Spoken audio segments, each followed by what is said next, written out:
Hello, this is Mark Boyer, and this is a short, informative video to further explain biblical riddles that I see in the Bible of our end times. And personally, I see this, uh, it's a backup for this pamphlet saying, "In Praise of One People's Public Trust." It's found on my Facebook page, on my Scrib account. It's a very short read and well worth the read. Basically, I should explain further how I see how this lady called Heather from Australia fits into the prophecy of Luke 11. Okay, and that's nothing but good news. Okay, and let me read the passage, and we'll go from there. Okay, it says, "This is a wicked generation. It will ask for miraculous signs, but none will be given except for the sign of Jonah. For as Jonah was the sign to the Ninevites, so also will the Son of Man be to this generation. The Queen of the South will rise at the judgment with the men of this generation and condemn them. For she came from the ends of the world to listen to Solomon's wisdom, and now something greater than Solomon is here." Okay, now, right there, it points out, okay, now, I'm saying that Heather being a trustee is critical, okay, because it, under the bar, that makes her a queen. At least the way I'm interpreting this biblical verse. Now, this is important because it says the only sign of our end times will be this. Okay? Now, I make claim to be this Jonah, and I can connect at least 10 other major passages to connect this, but this is not the time and place for this. Okay? Now, the reality is I'm saying, and I'm the only one, and I said this for about the last 6 years now, okay, that this guy called John Solomon from Solomon Islands, which is in New Zealand, was this lawyer who came from the ends of the world, as it says there, okay, the ends of the world being New Zealand, and he's the lawyer who passed case law saying that a person, a corporation was a person. Okay? He did this in the 1890s. He was knighted as Sir John Salmond. Okay? His memoirs were published about 10 years ago, 12 years ago. 100 years after he did the court motion, 60 years after he died. And just Google it. And it says there that the reason he did this was to subvert justice. Okay? I didn't write. He wrote that. Okay? He's saying that the creation of giving personhood to a corporation was done to subvert justice. Now that puts him right in the pack with Albert Pike. Okay? And the Masons. And frankly, this passage talks about the Ninevites and a guy called Jonah, who will be just like Jonah and challenge the Ninevites. Who are the Ninevites? The bar came from Nineveh. The origins of the bar is Nineveh, Babylon, Samaria. All of this was the origins of the bar. Now, the bar has taken over the world. Okay? And I'm saying this something greater than Jonah is corporations, or something greater than Solomon, is corporations now rule the world. Dead things rule the world. And that's a direct connection to 1 Corinthians 15. The man with the abnormal birth. Okay, the one like Adam, but Again, I'll do another video on that. But that one clearly connects to one of this passage here. Now, what I'm saying here is very important, okay?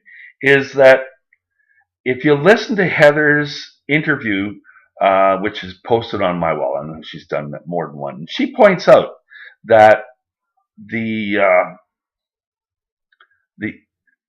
she had to use the word creator, serve the creator, as the public trust. Well, technically, serving the creator is the exact opposite of serving the creation, which I'm saying is what Adam Weishaupt did in 1776 with UCC filings. Also, I'm saying John Solomon also introduced personhood through the UCC rulings. And she made it really clear that until you push the buttons at UCC, their rulings are gobbledygook. You don't know how to get in there. You have to be part of the club to get in there. Now, they fed her into serving the creator as the public trust. And in real terms, it's the rubric of the OPPT. Okay? And that's really critical because in real terms, that's the return to Abraham's trust. Period.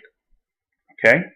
Abraham was a man who had a contract between him and God, and he served God, and for this he was called righteous.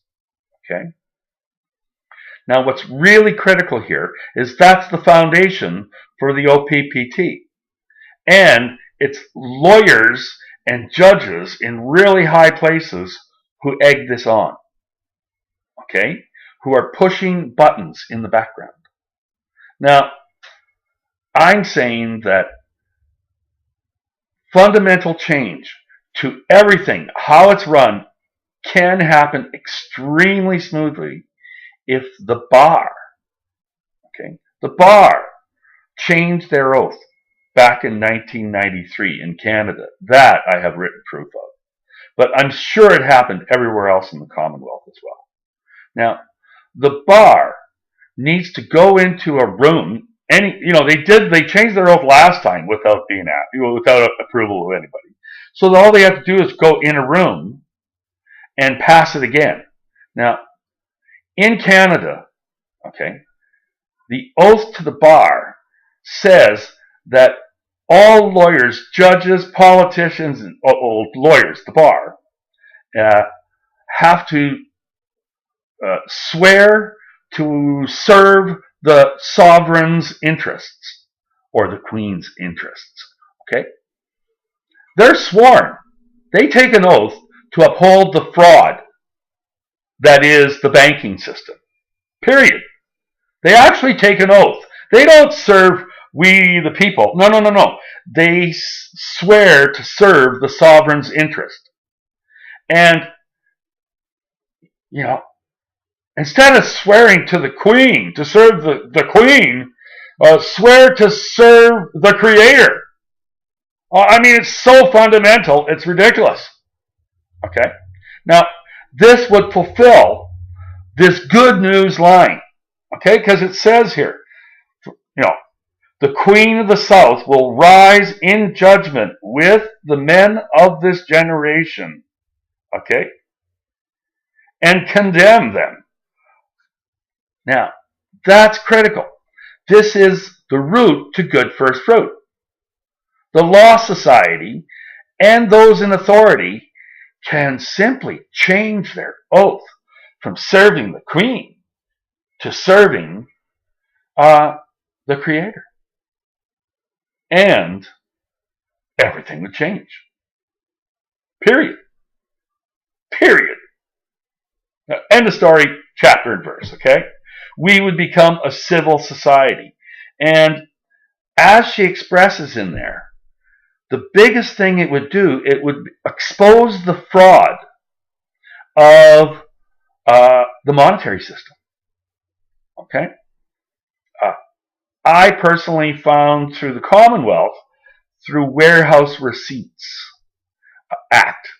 Okay, that's what my abnormal birth is covered about. Now, bottom line is on the abnormal birth thing. Okay, this is a copy of it. This is my statement of birth.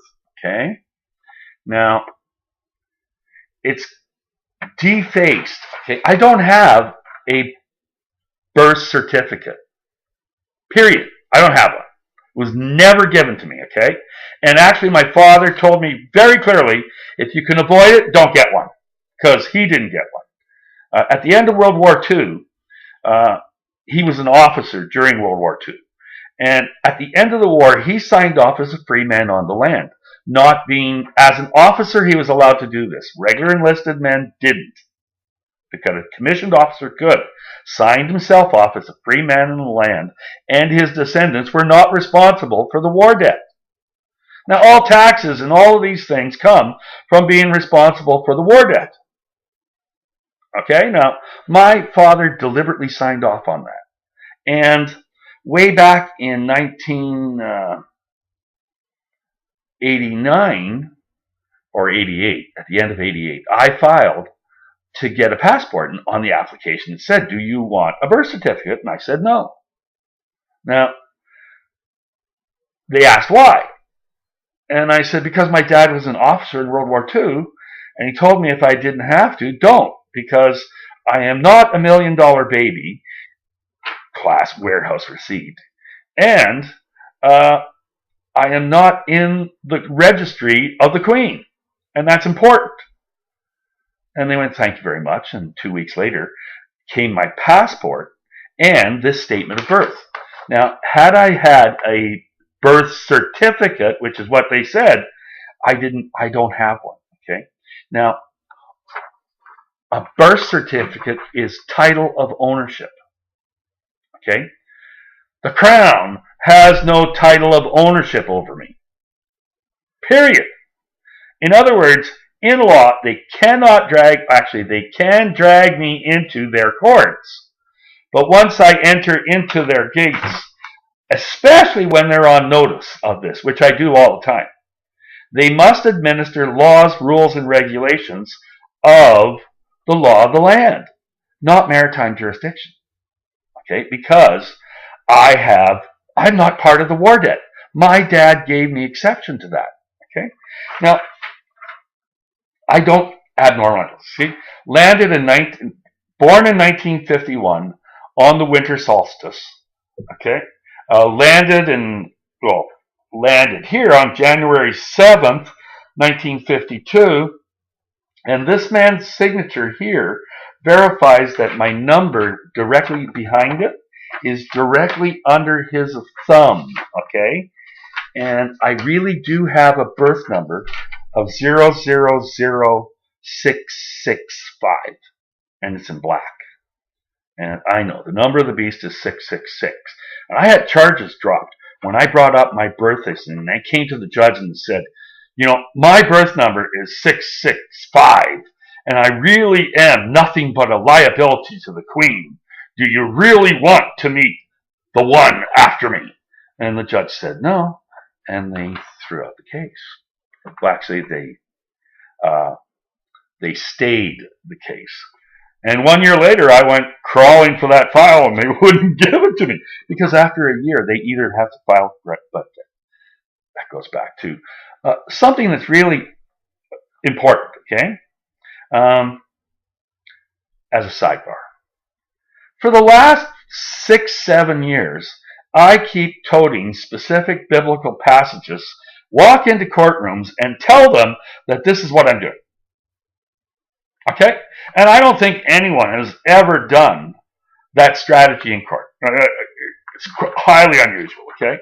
Now, one of the reasons I do this is, and I remind them of this, is one, it sure looks like I'm the only one who's fulfilled this or knows the clue of Luke 11's prophecy having been triggered. And two, I have the abnormal birth of 1 Corinthians 15. And that's really hard to refute. Okay? And I'll do a video just on that. And that also connects to Galatians 3. It's really hard to refute the math of me of being Abraham's seed. Okay? Hard to refute. But basically, the good news story is the bar has given themselves a golden opportunity to repent. Okay? And I'm saying flat out, if they change their oath from serving the sovereign's interests, which is totally supporting the fraud, and they can't get around it, that's their oath. And if they change their oath to serving the Creator, they would be reversing Adam Weishoff's 1776 ruling, UCC ruling, of serving the creation. Okay? And serving the creation is nothing but the embodiment of evil. Period. Changing the public trust to upholding the rubric of serving the Creator will unleash paradise on earth, because the function of serving the creation was 120 years later, they created the corporation into a person. And 120 years later, here we are in this mess of something greater than Solomon is here. And they're playing the cards of, they know. Luke 11 and Matthew 12 both say they repent. The men of the Nineveh repent. They do. Okay? And what I'm doing is critical. And I'm saying this is nothing but good news. And on the flip side, Isaiah 59 keeps ticking away. And Isaiah 59 is where the voice from the west, and I'm in Vancouver, and any further west is the Far East. Okay? Now, the voice from the west, they will learn to fear the voice from the west. And God looks down and sees how nobody is helping him out. Nobody lifts a finger. And Judgment Day descends. And at the end passages, he welds, in our heart, and the message, the new covenant, and he writes it in our mind, and we enter paradise on earth. Now, the reality is the new covenant is, all these passages I'm putting about is about the new covenant. Now, that's a Luke or a Jeremiah 31:31 thing. It's well worth reading. It says there that the old covenant was written in stone, aka the Ten Commandments, and we were meant to break them, those rules, okay, because we were evil. But the new covenant will be welded in your heart, written in your mind. You will know God, God will know you, and you'll never have to tell anyone how to behave, because they'll know God as well. Now, you know what? That's the exact opposite of how religions are run today. They're run under what's called dogma. And that's, again, it goes back to Luke 11. There's a guy who comes and says, repent or perish. Okay, and that's the Greek word metanoia, which is change your way of thinking, which apparently is what these aliens keep telling everybody that they're supposed to do. Okay, now, the reality of, you check into the people who are saying these aliens are demons, and they all refer to the times of Moses. And they say, as to the time of Moses, so will be our end days. And they point to the aliens and genetic modification, and it's hard to argue. But there's this other guy and that's actually Genesis 6, 7, 8. Okay? Now, the prophecy of 1 Corinthians says there will be one like Adam, the one with the abnormal birth. Okay? Now that's a sign that we start all over again. The new creation is created. Period. Okay? And that's what I hold. It's impossible to refute my credentials of holding the abnormal birth of 1 Corinthians 15. And on that, I'll do another video because what can I say? It says there that Jesus Christ returns in full glory, and that's exactly what I'm doing it for. And that's my goal. That's my end. And I do it by going to court and standing up and saying, "Hey guys, refute what I'm telling you, and repent, change your way of thinking, and serve the Creator," which is exactly the loophole that the One People's Public Trust just introduced to this game of our end times. And in Luke 11, it says they repent. Okay, and that's really, really critical, because that means paradise on earth is just around the corner. Okay, it's a fulfillment of Isaiah 40 on. And what can I say? That's nothing but good news. And the worst people can do is read their Bible. It all connects. People should do that. And if people call me evil because I'm telling them to read their Bible, the story of hope, the story of our salvation is being fulfilled before our eyes. What can I say? I call that good news. Some people who are stuck in evil call that bad news. Okay, and bottom line, we're all about to meet our Maker. Okay, the end times is oath holders being tested. That's all there is to it. And when it happens, what happens? Not even the angels know. I'm not Jesus Christ. I don't do miracles. I'm saying he comes after me. It's ludicrous. These churches actually believe that because I'm involved in the pot community, that I'm this man of lawlessness. The great deceiver. Okay? They're convinced that my story of upholding the creation itself is mankind's destiny is just too good to be true. I must be the great deceiver for having such a beautiful story, because they're in a mindset where the guy who delivers the good news, they'll consider the Antichrist. Well, you know what? I'm not about to perform wondrous miracles and fraudulent signs to deceive all those who perish and believe in the lie that it's mankind's destiny to serve God and uphold God's creation. And in this way, we return to the mindset of the ancients, which is the return of paradise on earth, and it happens in the twinkle of an eye. So says 1 Corinthians 15. And what can I say? They can come screaming and kicking, but bottom line is, I'm testing oath holders. Those who are not oath holders are going to be witnesses. Period. To the greatest show on earth. And what can I say? It'll probably happen over my dead body. But that's a Matthew 12 thing. And on that, I'll wish you the best. And may you live in interesting times. Thank you.